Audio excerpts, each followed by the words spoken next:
Naging panalangin mo na rin ba to? Yung, Lord, nasa na po yung akin?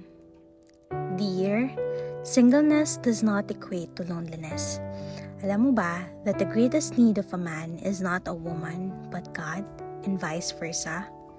In our current generation, kapag wala kang jowa, ibig sabihin nun malungkot ka. But that's not true. Singleness is not a punishment, but a preparation for you. It is your pruning and refining season. Gamitin mo yung season na yan para magpahulma, magpaturo, at magpakinang pa. Hindi pa unahan ng season na ito ha. Hindi rin competition na kung sino ang huling magkaroon ay talo. While waiting, honor God in your season. Hindi ka naubusan at nakalimutan.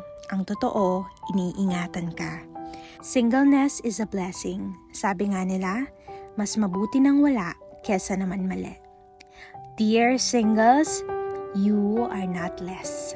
With love and prayers, Noel.